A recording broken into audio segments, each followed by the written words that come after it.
Welcome to another episode of Varsity House Podcast with your host, Shaun Crawford, my co-host, Carl Jones, and then the best point guard in the league for the Cleveland Cavaliers, Darius Garland. We got a great episode for you today. We out here in Brentwood in Miami, so, I can't tell you enough how thankful we are for you to come on. I actually appreciate how many have you done, and you said none, so for us to get you on and just for us to be from Cleveland and not you on the Cavs, it means a lot to us, so definitely appreciate you coming on. But what's also cool about this is we get to travel, we get to go different places, and this time we in Miami, and so you know what that means. It's the heart of art, fashion, sports. So everything is, you get everything down here, and so we're in this nice warehouse in Brentwood, and so they taking care of us, and we got the paintings and all that stuff. But what's more important and what people want to hear is we got the $200 million man, franchise player. Just talk about that a little bit. Have you had time to sit back and just reflect on that yet? Not really. Everything's been happening super quick. I signed in Vegas a couple of days ago, and then after that, it was just like a big celebration, to be honest with you.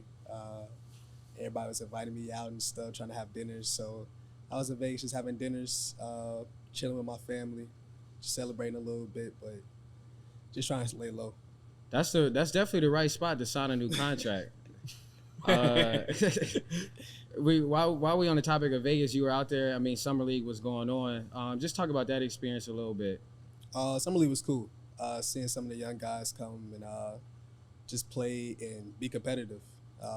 They playing for rings this year, so after everybody trying to get a ring, everybody trying to win games, so it was cool seeing Oche out there hooping, seeing Luke out there, seeing Isaiah Mobley, seeing all the draft picks, and it was a lot of talent. It was super cool just seeing everybody just working. And it's crazy because, from my perspective, I see Summer League and it look like a vibe for real. It look like y'all be having a good time. And I low-key want to visit at some point. So, just talk about, everything that's going on there. Is it as cool as what it appears to be from outside? Yeah, Vegas super cool. Everybody comes out. All the stars, whoever you want to see is going to be there that's in the league. So, super cool just seeing all the athletes that come and support the younger guys. Talking about just the contract and then going forward with Cleveland, is that something that when you signed that contract, is it something deep down that you knew you were capable of, and at some point you knew you was going to be in this position? Yeah, I always believed in myself. My family believed in me. When I got to the Cavs, the organization believed in me, the coaching staff, my teammates. So, I already knew that I could actually do it. It was just getting to this point and what I had to do to get there. Mm-hmm. What was that? You talk about getting to that point. What was that? You played at an all-star level this year.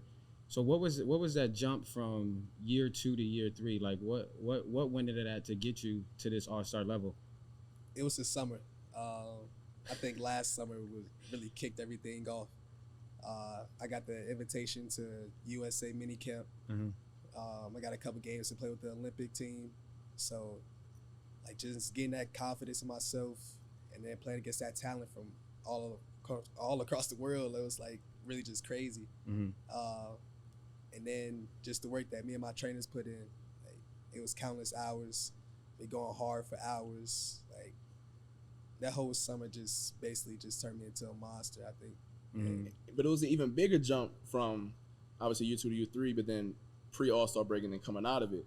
And obviously the All-Star game this year was in Cleveland. So was there any, motivation seeing, the best of the best, top 75 list was released there, just seeing all those star profile players there, the game being in your hometown, did that lead into the post-All-Star game jump? Because you was averaging 25 and 10 afterwards. So just talk about that. I think it was just me knowing I'm one of the best players in the league. Just having that chip on my shoulder that I want to be one of the best guards to ever play this game, one of the best players to play this game. It was just I'm on a different type of time right now. And that's why I'm going into next year and the years after that. Is it any added pressure on yourself? No. I want to be here. Yeah. I want to be an all-star. I want to be all NBA. I want to be one of the greatest to ever play this game. That's what I want to do. So, it's no pressure. It's no nothing. See, being from Cleveland, we love that. Now The Cleveland fans definitely love that answer, but also just being able to give the Cleveland fans that first playoff experience since LeBron left. Just talk about that atmosphere, because just as Cleveland fans, we haven't seen that in a long time, and so even through the injuries that happened last year that y'all battled through and still made it to the play-in, just talk about that experience in the playoffs, and then just how y'all as a team gonna grow from that. Yeah, the experience was great. I mean, we had 2 games and we didn't get to the place where we wanted to get, but it was a good experience. We're a young team. Like you said, we battled through a lot of adversity this season, so it was cool just being there, but we're not satisfied. But the atmosphere, the Rocket Mortgage was rocking, towels was shaking. I mean, the first bucket, it was crazy. It was super loud. I couldn't hear nobody on the court. Like, people talking about, we gotta call out screens. We screaming. Like, you can't hear anything in Mortgage. So it was super dope. I'm ready to get back there. Mm-hmm. Yeah. Did that? Oh yeah. We in Miami. It's hot. It's hot down here, my boy. We got you with the water though. Yeah. But did it hurt? Off like seeing that and being in that experience, and then not being able to just continue that playoff run? It hurt a lot, especially with the chances we had. We had 2 of them, and I think we're coming back with a chip on our shoulder. We know that we proved everybody that we belong there, and I think we can get even better. I think we make it to the Eastern Conference Finals next year for sure, and I mean, we all in. We all ready to rock and roll. So. We're going to see. I love it. Now, y'all got some pieces. Obviously, you, J.A. made the All-Star game. Mobley on the way up. You know, y'all got some guys. I guess, what do you think that y'all proved this year as a team going forward? Because you talking about, Eastern Conference Finals next year, but why should the fans in Cleveland believe that going forward? You got a little glimpse of it this year. And we battled with a whole bunch of adversity. We were coming into all the playing games unhealthy.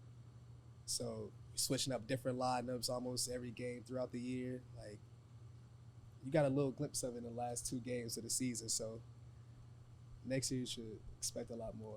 For sure. What are the initial goals moving forward for you? And then as far as like the team towards, we in the summer league right now, and so obviously there's work to be done there, but going into the regular season, what's some goals for you? And I mean, maybe even a signature shoe soon. But also the team. For myself, just try to get better. I just want to do better than I did the year before. Mm-hmm. I mean, it was a breakout year, but I think I got a lot more in me. And for the team, playoffs, Eastern Conference Finals. I'm not thinking about the first couple rounds. I want to get to the Eastern Conference Finals. I want to do something special. Mm-hmm. Nah. I feel like even on the court, you don't show that much emotion. Like, I feel like you just a laid back, you just gonna go get a bucket type of guy. Yeah. Do your teammates feed off that still? No. No, I gotta bring a lot more energy on the court. I'm gonna sound old, but I'm in my 4th year, so it's like I gotta bring the younger guys with me. Evan don't have to show any emotion, so I gotta bring Evan with me. J.A., he be chilling, so I gotta bring some energy. Isaac is the same way, so I gotta bring a little bit of energy on the court. Like in practice, we play music throughout practice. Like before games, we always jumping around, getting hyped. So you gotta do something to get loose. Now, is this something to be said about that y'all? You talking about you the old head in year 4, and I know K Love. You talked about the other a couple months ago. You used to call him 35 or whatever. Yeah. But like, y'all are a young unit though. Like, is that something that like? That you liked the fact that the unit's kind of young and that y'all kind of like around the same age range, y'all can do the same things or whatever? Yeah, it's super cool. And like just seeing the involvement for everybody. Like seeing Evan should have been Rookie of the Year. Like his mentality is going to definitely change going into the 2nd year. Seeing the growth from Isaac from his 2nd year to his 3rd year, I mean, it was crazy. Like he helped us a lot. So, I mean, it's super cool just seeing that. And then we so close with each other, like in age and then just off the court. We always hang around each other. We're going to dinners. Like, we'd go out if we're bored. Like, we'd be chilling. Now, obviously, you didn't play the summer league and things like that, but you were out there and showing some of your leadership how is what are some things that you have like changed personally that you've maybe seen someone else or that you've learned from maybe K-Love or someone like that, a veteran in the locker room, that you have that kind of took from them to now giving to the younger guys? So I've been working on this. It's just communicating. Mm-hmm. Like in practice, when we go over the plays, like I'm screaming out the play like 4 or 5 times, like so everybody can hear me, and that's just getting me used to playing like a play-in or a playoff game when I got to scream out the play super loud in a packed arena. Mm-hmm. So that's what I'm preparing for. And another thing is I just try to tell the young guys, just like preserve your body, like work on your body. Like I try to get a massage almost every other day, especially when we're in season. Just keep my legs loose, stay active, just stay relaxed. So that's another thing. I think that communication one is funny for me because from the outside, as a young guy, as a point guard, how are you supposed to tell some of the old heads on what they're supposed to do when you 18, 19, they didn't play with some players for 10, 15 years? Just like talk about like that dynamic, because I imagine K-Love and Tristan, they looking at you like, what you know about this like, young boy? Like, I'm not about to set this pick right here. Like, just talk about like that dynamic and how you become more comfortable in doing that. No, coming in, it was definitely a struggle. Like you said, K-Love was 31, 32. Tristan was like 29, 30. So I'm like, they played with one of the greatest to ever play this game and won a chip. And I'm trying to tell them to come set the ball screen. Like, I don't know how this is going to work out. So, but they believed in me. Like, they trust me throughout the whole rookie year. And, I mean, they was just rocking with me. They was just telling me, whatever y'all want me to do, we're going to do. We're going to listen to you. You the point guard. You the leader on the court. So they was rocking with me. It was cool. It was easy going at first. So now me and K-Love got this connection now that's pretty dope. So. Now, I mean, you can say Cleveland has been like longing for that next basketball star. I mean, pretty much that next star in Cleveland. And since the departure of LeBron, and then, I mean, you can make the argument that that's you. How have you adapted to that, being in that position and knowing that like you might be next up in that role? It's super cool. I mean, just I didn't know it's gonna be like this, especially in Cleveland. Like it's gonna be super tough overworking Bron. I mean, Bron's one of the greatest. But I mean, I'm just here to be me, bro. Like Cleveland rock with me, I rock with Cleveland. I just be myself, play basketball, try to win games, bro, and just be there for the community. Mm-hmm. Like I'm trying to put a smile on a lot of people's faces. So, I mean, Cleveland is super cool. So, it's super dope just being the face of it, quote unquote, I guess. Especially at a young age like this. I got a lot more time. I got a lot of growth to do. So, it's going to work into itself. Yeah, especially so. I feel like a lot of this, the person you are, had to do a lot with your upbringing. You're from Gary, Indiana, also home of Michael Jackson. You know, so they're used to producing some stars. How has Gary just molded you into the person you are today? It molded me a lot. Gary is a tough place to make it out. It's very overshadowed because Chicago is literally right next door. It's a lot of talent that come out of Gary that didn't make it that was supposed to, I believe. And it's all about the grind. Gary's dirty, gritty, and it's super small. Everybody knows each other. So it was just, I think just having that grit and knowing that I got to grind for everything that I do, I think that just made me to the man I am today. I feel like it's very fitting that you came to Cleveland. I wouldn't, being from Cleveland, I wouldn't probably talk about it that way just because I love it. Right. But it is a grind. It's blue collar. Like when you come there, like you're expected to work. Like the fans don't give you anything. No, like for real. Nah, you gonna have to earn it. And I mean, it seems like you connect with that to where it's like, what's some moments to where you really found out how like diehard Cleveland is, like to a point where it could be negative to where it's like they want you to do better, but then like I'm sure with the season you had, like you saw how much love they showed you even then. Yeah, it was like as soon as I stepped into Cleveland, as soon as I got drafted, it was like love regardless of how we was playing as a team and how I was playing individually, like it was all love regardless. So just seeing that now, like on a bigger level, it's crazy. So I'll rock with Cleveland heavy, bro. Mm-hmm. Like I really love Cleveland for real. You talk about Cleveland, like what around Cleveland do we like? I mean, there's this. I personally love the food in Cleveland. I know people don't really be talking about it so much, but like you be there a lot. I mean, you live there. Well, in terms of the food, what we rocking with there? I like Lago a lot. I'm gonna just give you like the spots I hit all the time. Okay. So Lago, Town Hall, Grill 55,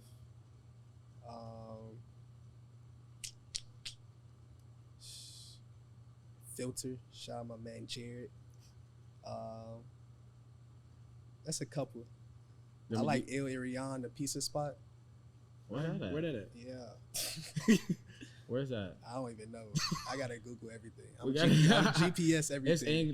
Is it near downtown though? Yeah, it's in downtown. You need Black Box. That's on the east side where you at now. You need Black Box. Black Box? Black Box. What is that? It's like some soul food, bro. If you Okay. you might be on your healthy grind now though. So No, soul food is definitely mandatory. Well then, rock with Black Box. Then. Okay, Black For Box. I like Salmon Silks. Okay, I've heard of it. Spot. Yeah. Yeah. Black Box reminds me of Harold's. Okay. Y'all don't know about Harold's in Chicago? Yeah, no. Okay. No, I went to Notre Dame, so it was like it was like an hour and a half away. But like anytime we made that trip to South Bend, we had to get to Chicago. We had to get Harold's. Yeah, Harold's is mandatory. So that reminds me of Harold's a little bit. Okay. I might have to go get that next time I'm back. Yeah. Next time I'm back in Cleveland. El Irian spot though. I gotta look that one up. Yeah. You're gonna have to text it to me because I have no idea how to spell that. But growing up in a basketball family, your dad played pro ball. Was this something that just came natural to you? Yeah. I mean, my dad put a ball in my hand when I came out. So, like, I was just around it all the time. He was coaching when I was born. So, I used to go up there to watch them practice. And, like, I just shoot on the side goes. At one point, my brother was in high school. And, like, he went to Roosevelt. And I was, like, 5 minutes away from the crib. Mm-hmm. So one summer, I had an outside goal, and we rode it up to the gym. So while they practicing, I'm on my side goal, I'm getting my shots up, and I'm like forward. So I remember that vividly. So that was one of my favorite moments growing up. Mm-hmm. Barely can get that to the rim. No, for real, for real. What were some things that maybe your dad taught you individually that sort of influenced your game today? Staying humble. Like you said, like, I just go get a bucket, I'm back on the defensive end. Like, I don't have to do all that rah-rah, like, celebrating stuff. Like, I ain't grew up like that. We didn't, everything was just humble because that's how I was raised. So it's just easy coming just naturally, just doing what I do. We talked about Gary and then just growing up in Gary and things like that to where you even made the move to Brentwood in Tennessee. I had one of my homies actually went to Brentwood, CJ Sanders. Yeah, that's my boy. Really? Okay, yeah. Okay, bet. So what caused that decision, and like, was there any hesitation to make that decision? So I was playing with an AAU team, WACG, and they was from Nashville. They were based out of Nashville, and I was in Gary at the time still, and I'm going back and forth from Nashville to Gary to practice and go to tournaments and stuff. So at this time, I'm like 6th grade, getting ready to go into middle school and like just proceed into high school. So Gary was getting super bad. Violence was crazy, a whole bunch of stuff. So parents like, let's just up and move. Let's just take a leap of faith and just move to Nashville. So 2 of my other friends packed their bags. One moved from Kentucky. And one was already in Tennessee, but he went to a different school. So packed our bags, made a leap of faith, and ended up in Nashville for the rest of high school. Mm-hmm. Have they always been a powerhouse in basketball? Because they were pretty solid. Like, who else went there? Jalen Ramsey went there, right? Yeah. Dawson Knox. Yeah, Dawson Knox. Yeah. So were they known as a football school? Yeah. And then what about when you left? Did it change? When I left high school? Yeah, like when you left Brentwood, was it known? No, they were still. The year after I left, they made it to the state championship, and then they made it to the state championship the last couple years after I left. Mm-hmm. But before that, it was all football. It was nothing basketball. They didn't care about basketball at all. Yeah. I seen you. I looked it up. I seen you average your senior year. You averaged 28, 5, and 4. And to me, like, I feel like I seen some good basketball players run up. Like Terry was from Cleveland. Terry Rozier was from Cleveland. Like Miles Hamilton, just a local guy, but just some ballers. And I feel like I ain't never seen nobody really just go out there and just average like 28, which is why I ain't really mess with high school basketball, because it's like I want to see somebody go crazy. Like my dog Kip, he used to go crazy though. I don't know if it was 28, but it was something close. Nah, he ain't averaged no 28. But with that stat line, you were named a semifinalist for the Naismith, and RJ Barrett ended up winning it that year. But that's a guy, and I'm sure other guys in that class that maybe like were ahead of you that you see in the league nowadays. Is it when you lace up against them and play against them? Is that still in the back of your mind that like they might have just took that award from you back in high school or something like that? Nah, I mean not in high school. I mean high school was 5 years ago, 6 years ago. So it's like you talk about high school 5 years ago. I'm talking about that's like that's 10 for me. Yeah, almost. Almost 10 for me. But yeah, like I'm thinking about the draft class. Who went in front of me in the draft class? Yeah. Like, I ain't worried about high school no more. I was 15 in high school. I'm straight on that. You remember the people who went in front of you In the draft? Yeah. Yeah. Who were the four? Yeah. Zion, Ja, RJ, and DeAndre Hunter went because the Lakers traded the pick. So when you go against them boys, is that something that's in the back of your head a little bit? Like, oh, like you got drafted ahead of me, I got something to prove? I mean, that's what everybody though. I got a chip on my shoulder regardless. Like, if you go behind me, in front of me, like, you trying to be the best out your class regardless. Yeah, regardless. Okay. I'm trying to be the best player in my position. One of the best players in the world ever. Mm-hmm. What's a matchup you look forward to? It's a matchup every night in the position that I play in, bro. Like, yeah. Everybody asks me that. It's like you gotta lace them up every night. Right. Like, it doesn't matter who it is. You can. I'm telling you. So then, before you got to the league, though, who were some players you was like, man, I can't wait to go against them, or like you saw their game and you looked up to them in a certain way, like man, first time I'm gonna have to. Oh, like Kyrie, Steph, Dame, everybody. I mean, that position is crazy. It's some dogs in that position. So you just named some good ones, and there's a lot that's coming in the back of my head. Exactly. Like CP. Trey, I can go down a list, literally. You can go down each roster and look at their position, that point guard position, and you'll be like, oh, okay. You gotta really lace them up. We were talking about this because we played football, we were DBs, and I feel like when you get to that level of the NBA, I feel like the space is tight, like it's small, to where you may, like a lot of people may be trained in Miami, they may be in LA, everybody in Vegas right now. We see a lot of DBs in the offseason really don't get together that much and train together. We see tight ends they do a whole like camp in tight end university, and they get together and train together. That's in Nashville. It's in Nashville. Does it work the same way in the NBA to where it's like point guards? Like, do you reach out to like veterans or guys younger than you and y'all get together and y'all train together, or is it just like, nah, I'm gonna do me, like when you gonna see what I do on the court? You know what I mean? Like, cause I feel like Jimmy Butler, like he got that mindset to where it's like, I remember reading he went off to like some island, no phone, no Wi-Fi, no nothing, and he was just grinding. So is that like the majority of the league, or is it just kind of like you get work in together? I mean, everybody got their own little routine during the summertime. I mean, if you mess with that guy and you hit him up, they'll probably work out with you if you're in the same city. But everybody like the runs though. Like the private runs that's where it's at. Like, so what city be having the best runs then? I know about the Drew League on the West Coast, but I know you didn't try to go out to LA all the time. LA is super dope. Miami, New York got some good runs. You won't be at Rucker Park doing not Rucker, but they got the little Lifetime. Yeah, Chris Brickley. He got the runs. All throughout the LA, like UCLA, Rico Hines got his runs. Chris Johnson got his runs. I mean, Remy got his runs out here. Ronnie got the runs out here. Like, you can hit any spot. And then they got the pro leagues. Like, the pro runs are going crazy. at the pro-ams everywhere. Nashville got some good runs. You know, we got some killers down there, so it's smooth everywhere for real. What's the atmosphere like in one of those? Like, has it ever got to a point where you was in there to where it's just like you might have had to like clear the court and let dudes go one-on-one? Yeah, a lot. Especially in Nashville, like they don't really expect that. Like Nashville is just the South, so they like football. But I mean, it's some pros that come through Nashville that really come hoop for real. So they clear out the whole stands and like surround the court if you really like that. Mm-hmm. Well, hold on, before we go any further, you talking about coming out of Nashville. I gotta go back to Brentwood. Who the best player come out of Brentwood?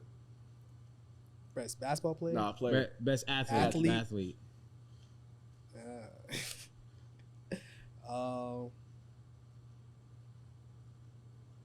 I'm gonna say myself.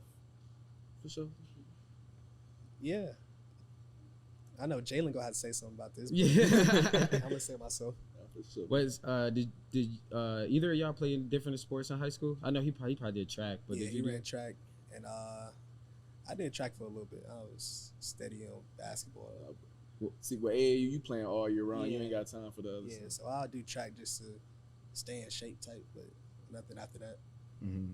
I do want to get. I feel like I want to get back into this the little one-on-one situation. Like, have you ever been in that situation to where it's like maybe somebody was trying you, or you was just like you was getting a number, and then it was just like it was just a matchup between you two? Because I look at the movie, you know, it's a movie, but Hustle, Yeah. to where it's like Anthony Edwards and then and Buddy was going at it.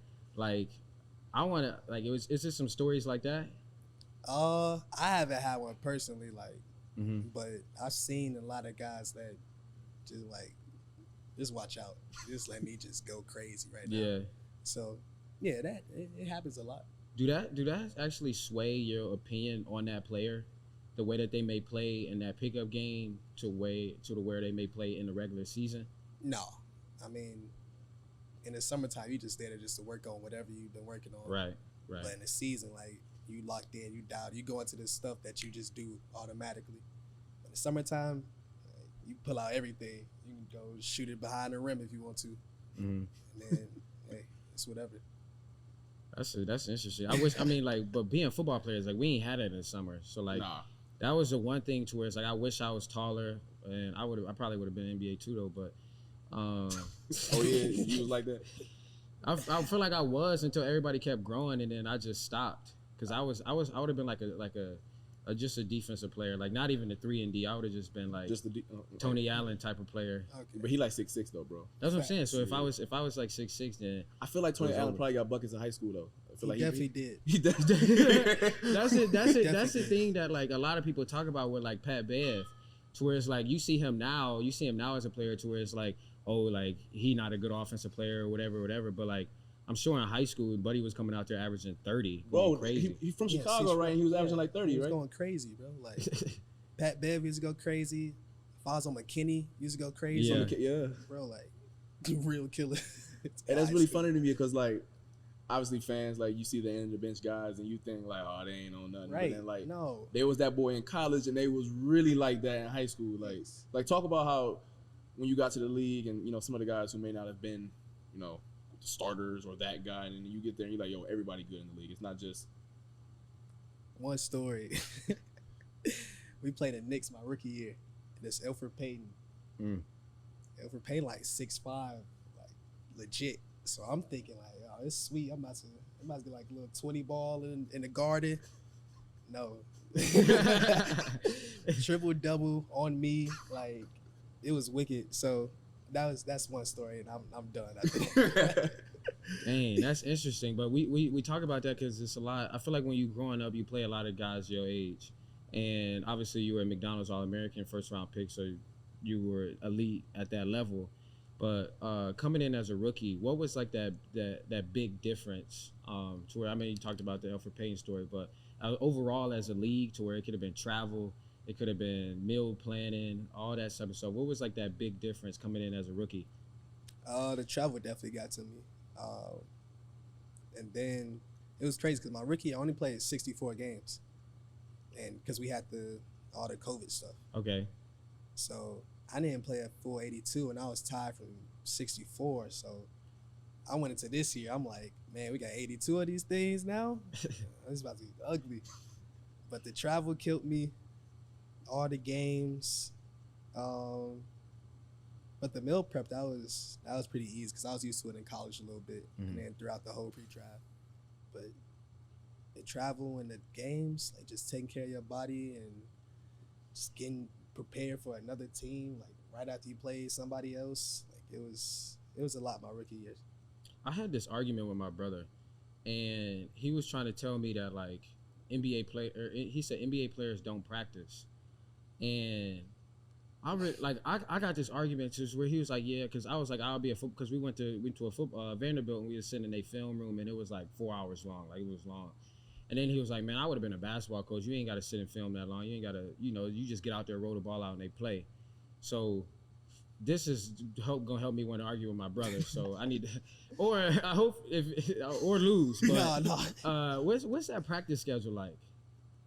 Practice is when you're in season, it's chill. Yeah, in season, yeah.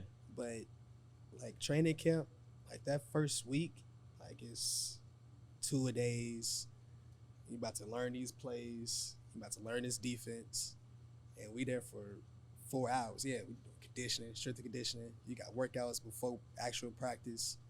Like it's a grind the first week, but then like during this season with all the games, like you have shoot around, you have film, you have a walkthrough a couple times. And that's really it.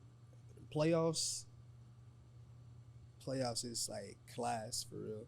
Like you walk around.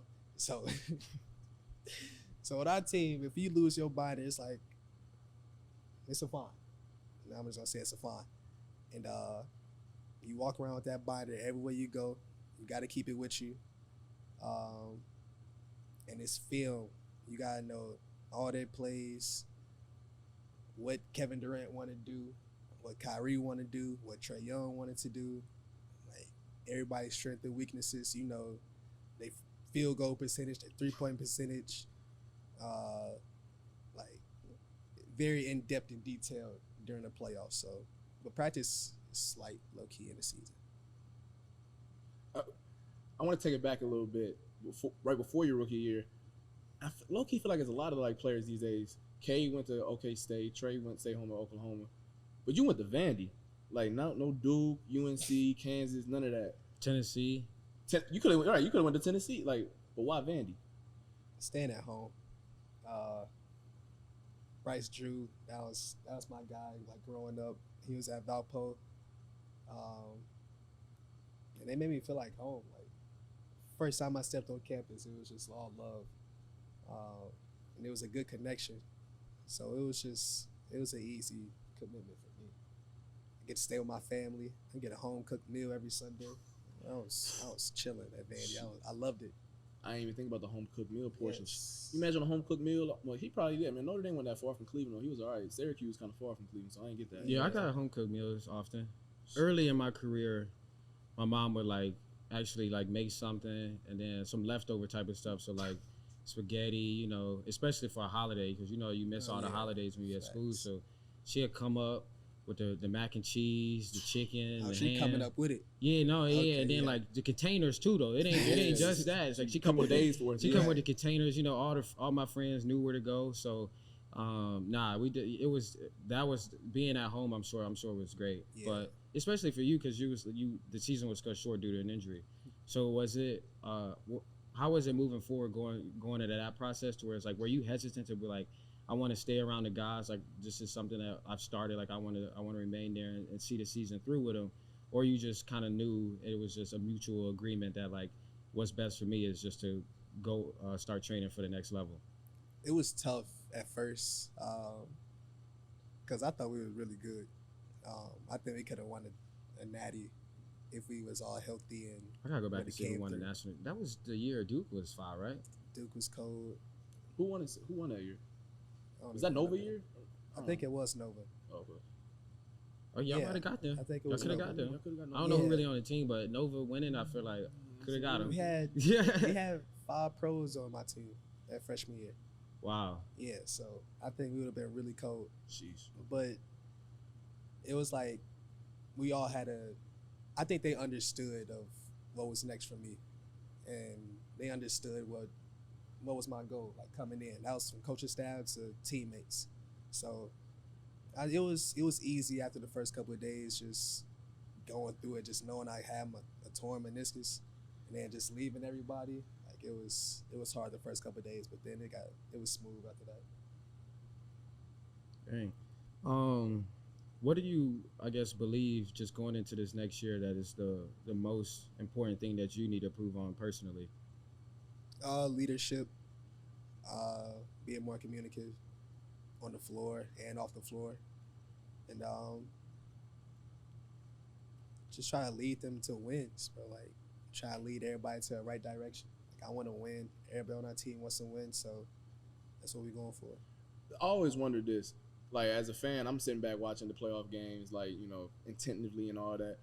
When you so close to the playoffs and then obviously come up short, are you the same type of way, or are you so mad that you can't even watch the games? Or like, you watching the finals attentively, like, every single second of it, or are you like, nah? I didn't watch the first couple rounds. Like, I just couldn't because I thought we were supposed to be there. Like, we should have been playing in that. But then, like, when we got to the finals, like, yeah, like, conference finals, that's when I started watching. And that's when I started locking in and like really watching the game and seeing how people going throughout the playoff experience, like how everybody just stayed in shape, stayed locked in, and like just seeing Steph just do what he did, and it was crazy. It's a long season, dog. It's a long season. And like basketball, a big man game, or at least tall dude game, so to speak. And y'all on the shorter side, which is crazy. Y'all still like tall compared to everybody else, but I'm saying like. That's a long season, long playoff run. Yeah, your body really got to be on point, like to last that long. And I imagine looking up to somebody like Steph, similar like build or whatever, definitely was motivating to a certain extent. Yeah, for sure. Especially the little 2-year drought that they had, and then him coming in and winning the title and doing what he did and just proving he's one of the greatest to ever play this game. Like, it was super cool to see. So I'm trying to pick his brain a little bit this summer, see what he did to just stay in shape throughout the long season, and then just stay in shape like during the season. Like it's a lot of toll on your body playing 45 minutes in a playoff game. Like, and he running around screens and hitting shots too bro, tired. yeah, like I know bro, that gotta like, be it's crazy. tough. Like You try to play off ball a little bit too, though. So it's like you trying to run around. You can do that, bro. Like that's a lot of cardio, bro. That's what I'm saying. Like, I'm trying to pick his brain and see what he's doing, what his conditioning routine is. I need whatever he's doing. we talk about the long season and then just all the things that you've learned just 3 years in the league right now. From Vandy, you obviously didn't play that much, but you made the quick jump to the NBA, and you obviously went first round and had a pretty good rookie year. What are your thoughts on like the one and done, to where it's like you got to go to college and then or the G League for a year, to opposed to guys being able to just come out of high school? Because obviously the talent is there, to where it's like you obviously didn't play your college year. Kyrie didn't play much of his college year, but they get in the league and it's like you see the talent. So what's your take on that whole situation? I think the G League Unite thing is a great resource for it. I don't think like just coming straight out of high school and coming straight to the league is like possible. I know it's possible, but it's gonna be tough. Like I try to tell people this all the time. It's 18-year-old kids coming out there playing against grown men, bro. Like I don't understand that. Like it's, like 25, 26-year-olds trying to feed their family, like going at your neck, bro, for 48 minutes. Like trying to dunk you, bro. Yeah, nah. Like it's serious, bro. Like put an elbow in your nose, like in your chest. Like That's bro, it's an 18-year-old. Imagine me, 18, against Joel Embiid at 25, 26, bro. Like it's real. Even a Harden, I feel like, to where it's like big, bro. Yeah, like I feel like James Harden's big, bro. Like Braun, huge. Like it's grown men with family and kids that have to really put food on their table, bro. Like I think the G League Unite is the best thing for a high schooler to do if you really like that and really love the game of basketball. Like you get a little taste of it with the G, but when you get to the league, bro, it's serious. Like, you playing for M's, you playing for a contract. Mm-hmm. It's crazy because, like, I remember my first freshman year in college, and I thought it was a big difference between the seniors. You talking about 25, 26, 30-year-old people, wife, kids, bro. mortgages, like. Yeah, multiple houses. You paying for your grandma's crib, your mom's crib. Like, it's a lot, bro. Like, my rookie year was. Welcome to the NBA, huh? Yeah, bro, for real. How did you handle it? Because some people, I mean, media, but we better, obviously, Varsity House podcast, we better than the media. But new media like Draymond. New media. No, yeah, hey. But how was it just like mentally going, like hearing all of the negative things that was said, to where it's just like, I hear the confidence that you got now, to where it's like you probably had that same confidence your rookie year at Vandy, Brentwood, back in Gary, and now probably this is the first time to where it's just like, oh, he's not the best player on the court. How did you react to that mentally? It wasn't really that bad, bro, because I knew what I was going through. My family knew what I was going through. Like, torn meniscus and not playing for a whole year, not doing something that you love for a whole year, was tough. And then coming in and playing against grown men that's healthy, that's way faster, way stronger than you. And I mean, it was tough, but I don't listen to the media. Mm-hmm. I don't know. Like, I'm not even on Twitter or like on Instagram heavy during the season. Like, I'm off that. Like, I let my management team run that. I let my social media team run that. Like, I'm cool on the media side. You do recognize something, though. You tweeted the other day towards everybody. Yeah. I seen that tweet. That's a fact, though. I seen that. I was like, oh, yeah, bro definitely been peeping what everybody been saying all these years. I mean, I hear the chirps around. Like, it come around, but it's not going to get to me. Like, it doesn't really mean a lot to me what other people say. I know what I'm doing in the dark. It's going to come to light. Mm-hmm. Well, you also talked about a little bit, like, what maybe living arrangements, getting away from the distractions also helped you after your rookie year. Yeah. Yeah, just being downtown and like just being around a lot of people. Like, you can't really lock in how you want to. Yeah. Like, you're not getting a lot of sleep. People always around. You got drunks downtown screaming and stuff. So yeah, I think the living arrangement definitely changed a lot. Just being low key, being out the way, getting some good rest, just being me. Mm-hmm. Your coach definitely gonna put that little clip. As soon as the rookies get in on their first day of training camp, they're gonna put this clip up there. Yeah. Just to stay away from that area. Stay away from that. Restricted. Coming into the NBA, I feel like you had a pretty similar come up to Kyrie, to where it's just like limited games in college, going first round, and then also being drafted by the Cavs, and then y'all both played the guard position as well, and then come in and do your thing, become an all-star. Has that been a player that's kind of influenced some of your game, or someone that you may have reached out to for advice? Yeah, Kyrie, that's top on my list. Mm-hmm. One of the tops on my list. I watch Kyrie film almost every day, to be honest with you. So yeah, I don't model my game after him, but I watch him a lot. I like to see what he do that I can try to implement in my game. But yeah, I reach out to Kai a lot. I told him that I wanted to get with him this summer and try to work with him and we'll see what happens. That's kind of. So then, that's actually funny you say that, because y'all met up in the playing game. Was that like a weird like dynamic at all? Like, you know, what did Drake say? Went from that's when your idols become your rivals or whatever. Like, yeah. Was that like a weird dynamic at all? You going against Kev and Kai in a playing game? You know, dude you looked up to, but I gotta like. You in front of me right now. Was that like weird at all? Like, it is what it was. Like, nah, it is what it is. I mean, if we between them lines, we got to go at it. But after the game, we was super cool. Talked to him a little bit, and yeah, we good. For sure. What was it like playing against those two? Because it was obviously, I feel like when it was just Kevin Durant out there, you saw teams just go and trap him, things like that, get the ball out of his hands. But then when it was both out there, it was like no matter what, how the season went, the Nets always had a chance to win it, to win the championship. Yes. What was it like when playing when those two guys are on the court? It's tough. Together, yeah. It's super tough. I mean, we just try to let other people score. Like, let somebody else beat you. So that was our game plan going in. Just try to let Bruce Brown beat us. That's my guy. Bruce? Yeah, I don't know him personally, but like, boy, he played hard. Yeah, He He played hard. He works. Yeah. He works. I like Bruce a lot.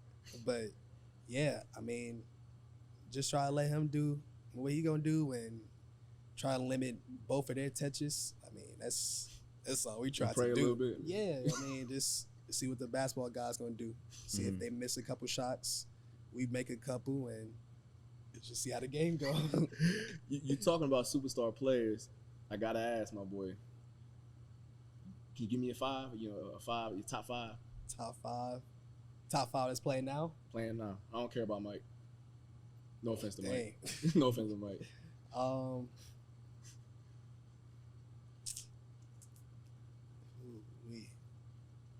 Steph, KD.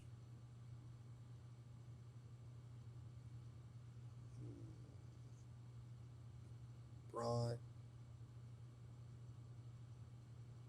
Joel Embiid,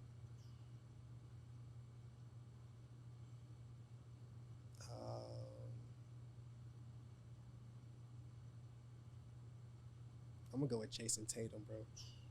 Gotta respect the run he went on. Gotta respect that was a hell of a run. That was crazy. I got a solid 5. That was off the dome. That's a solid 5. Okay, Yeah. then, okay. Then. What's some of the things that you can see in your game that's going to propel you to that level? I get everybody involved. I like passing. I like seeing my teammates win. So that's one thing. My shooting ability, I think that's gonna really expand. My leadership, I'm a winner. My ball handling skill, I get anywhere on the court, wherever I want. I feel like. So that's. I mean, there's some tough guards out there with the ball handling, though. I mean, Yeah. Kai. Yeah. But you on that same tier, you feel like, though, in terms of that. I think I'm on the same tier. Yeah. I hear you. Okay. Kai got a crazy handle. Steph got a crazy handle. CP, but yeah, I think I'm up there.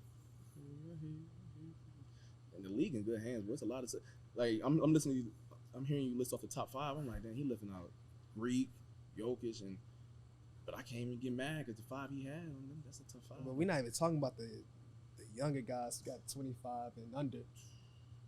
Not 20. Let's get that top 5 in, the 25 and under. It is a tough one. I mean, you got Luka. That is. They got Luka, Trey. Could you give me guards? Guards under 25. Yeah. Me, Trey, Ja.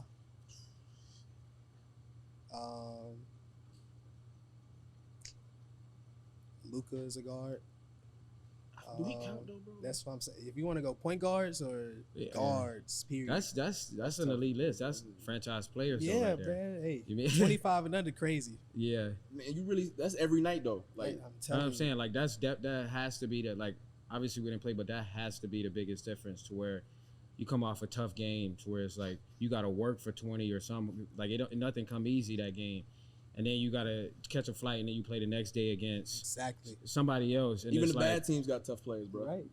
Like Kings, De'Aaron Fox. Yes, Fox is over there. Davion Mitchell's over there. Like, bro, for real. You think got an off night with the Pistons? No, Cade coming at you. Like, what's the little bro that just got drafted? Jaden Ivey. Yeah. Shit. No off nights in the league. Yeah, bro, it's real in the league. All 82. It's real. Plus playoffs is way more intense. Yeah. Is there any rookies that you're looking forward to watch this year? Look forward to watching Jaden Ivey. I really like Chet. Yeah. Chet's gonna be really nice, I believe. course, my young boy Che with the Cavs. All of our rookies, actually. But that's just a couple. I'm interested to see how Chet move on because obviously like his body type a little different, but bro can hoop though. Yeah, he can hoop for sure. Like so, and everybody's like, oh, like Joel Embiid and Jokic gonna body him. It's like, don't they body everybody though? Exactly. Like, exactly. Like, he gonna be tough though. Okay. Then. Nah, yeah, Chet. I like Chet. I like Paolo too. Oh, yeah, he tough. I see. Yeah. I'm not even gonna lie to you. I'm a casual college basketball fan, so when I seen what he was doing in the summer league, I'm like, Orlando got them somebody. Yeah. He tough. Yeah, I like Paolo. We definitely got to talk about the run you went on. No, No, post All-Star break, 25-10, right? But the team was falling apart in terms of injuries. What was your mindset like in that aspect where y'all got to make the playoffs? You know, young bull allowed Caleb in and out. Like Jay had the finger issue, but you still got to man the ship a little bit. Talk about your mindset.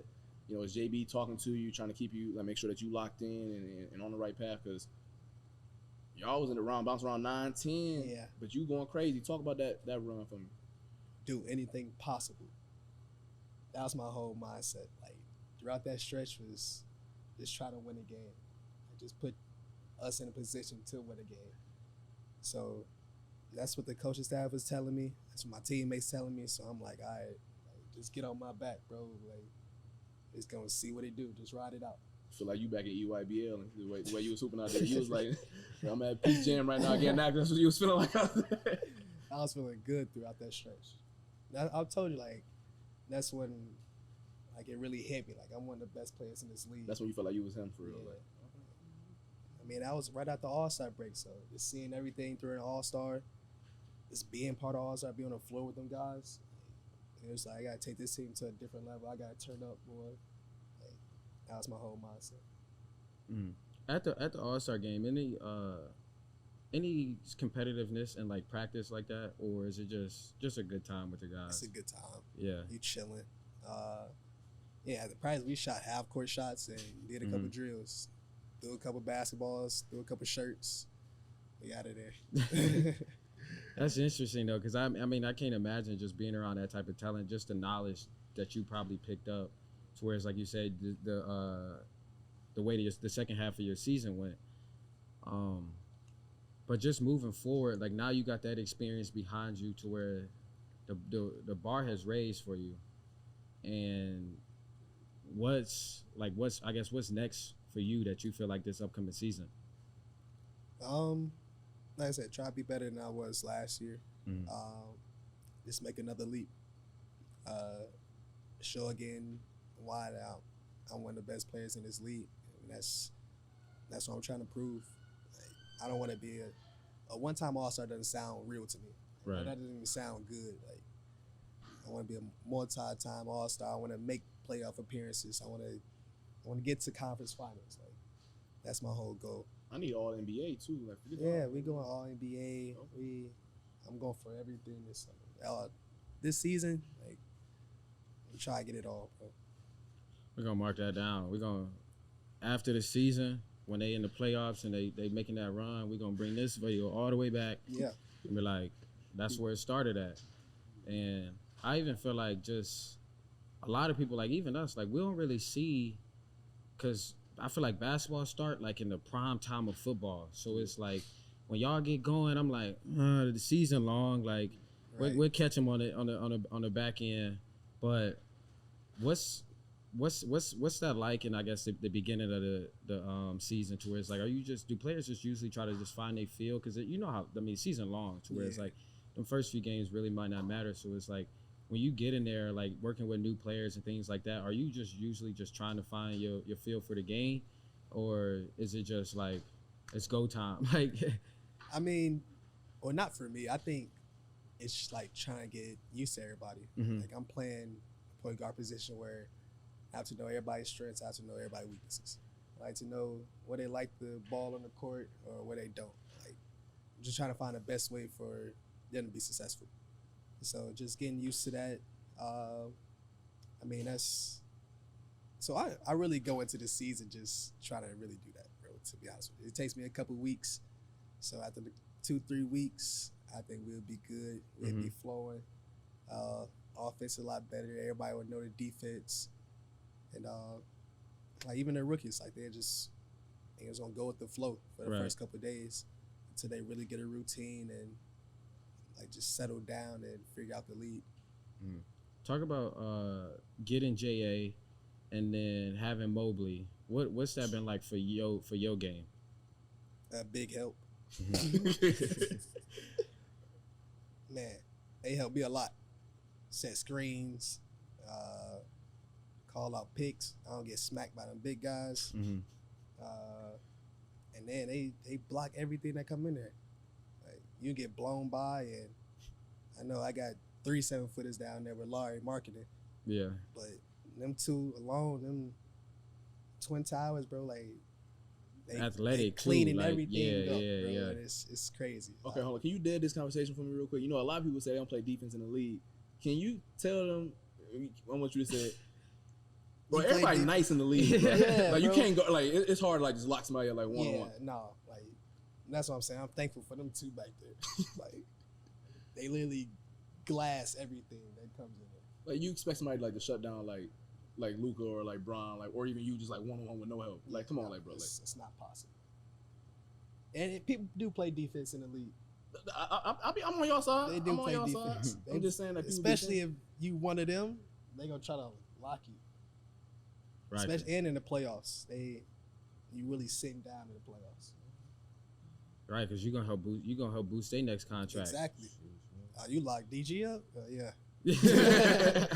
Now they starting to call you one of the top premier perimeter defenders out there. Yeah, for real.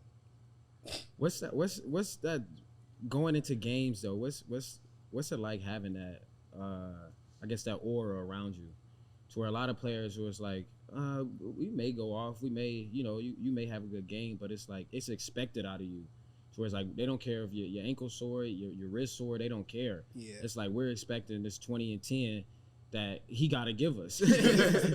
And so what's it like heading into a game knowing that's the situation for you? Just going out there trying to win. I don't really think about the points or the assists or nothing. Like whatever I gotta do to win, I'm gonna go do it. It's nothing major. Paul from Brentwood who trying to see the Cavs win. He definitely trying to see 25 and 10. That random dude from Independence, Shaker, that fan from Westlake. They just trying to see they right team. 25. They want to make money line bets and stuff and fantasy teams and yeah, man.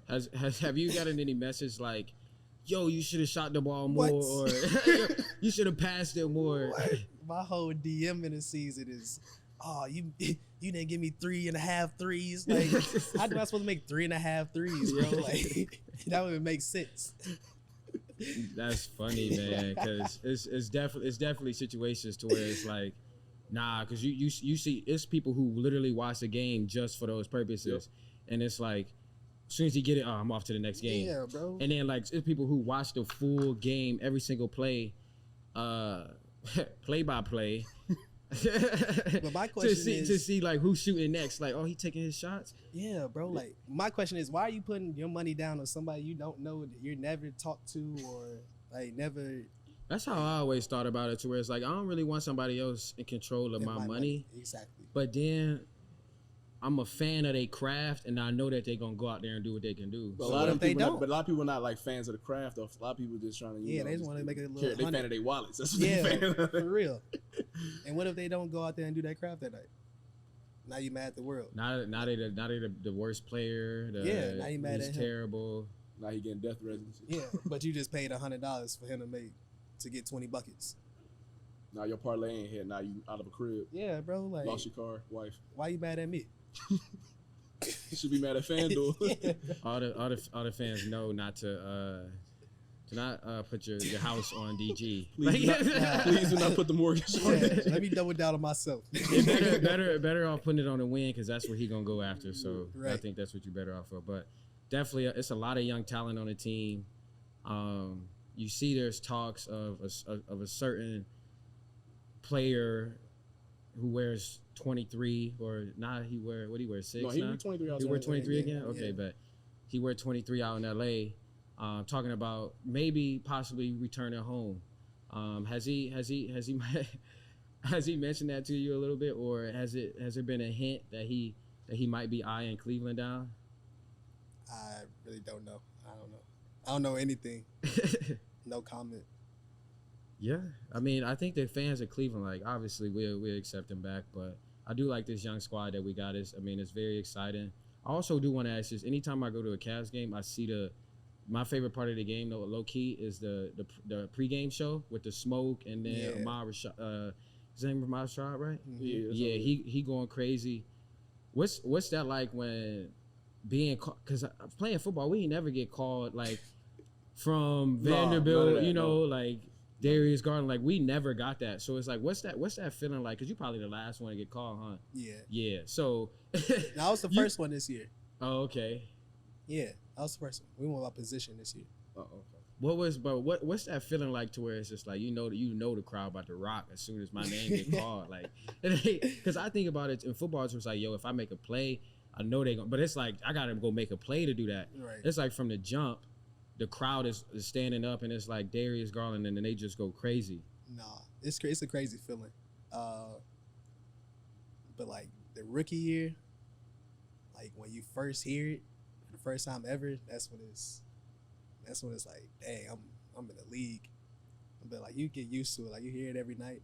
Mm-hmm. Like, it's whatever. But the playoff experience, it was a lot louder than it usually was in regular season. I guess the question I do have: what's your favorite road atmosphere? Because there's a lot in the league where it's like you got MSG, Staples, well, Crypto now, whatever that Yeah, they want to. Crypto. That's still Staples, but, Yeah. but like, what's your favorite like environment on the road where you like, yo, these fans is Boston, maybe a little rowdy, just like talk about like your favorite atmosphere on the road. Favorite atmosphere? I love Staples. Well, Crypto. TD Garden gets rowdy. Philly is rowdy. Who else? Detroit, super lit. Detroit. Yeah. I ain't heard that one. Yeah, Detroit. They get rowdy. They like this whole bunch of dudes just talking. Like they gonna make a side bed on the floor seats and all that. Who else? Rocket Mortgage is too lit. For surely. Shout out to the home team. Yeah. Yeah, they rock out every night. So I love home games, bro. It's a lot of love. They gonna come out to the game regardless. Having a bad season or not, they gonna show up to the games. Even when Braun wasn't hearing them down here, definitely people was going to the what used to be the Q, now the Rocket Mortgage. Yeah. And they come from a Guardians game to our game. Walk over from arena to arena, bro. Like it's real love in Cleveland. I like it. Mm. Now I know we actually one of your most difficult matchups, and you said pretty much like everyone. But what's like your favorite matchup? It's like maybe like a best friend in the league that you just know like it's all love, but you've been playing against them so long that like you just know how to attack them. I don't really have one. Like I like playing against Trey. Like Trey, like a big brother to me. How much older is he than you? Is like a year? a year. Oh, okay. And then like Kyrie, Steph, like the matchups are always fun. CP is always fun to play against. Bron's always fun. KD, like James Harden, like all the big bros. Like it's always a fun matchup. Mm-hmm. Like especially at the point guard position, you're gonna have to lace them up because you got Kai coming full of speed. You got Trey pulling from half. You might be on House of Hope highlights. If you get crossed up the wrong way or something like that. Yeah, bro. Like you never know what your night might end with. You might end up on the good side of the things and the bad side. Mm-hmm. Well, I definitely can say that we, as Cleveland fans, are very excited for the future. I mean, I know just hearing you talk, a lot of Cleveland fans going to be excited for what's to come as far as you personally and then also with the team. So, again, appreciate you coming on. I know we got you right after the workout down here in Miami. So, he is working out in the offseason, getting it in. So, everything he said, like, that's going to come true. But before we get you off, could we just get, like, a projected stat line? We'll see. I don't know. We'll see. I think that's the best way to end it right there. Here we go. Yeah.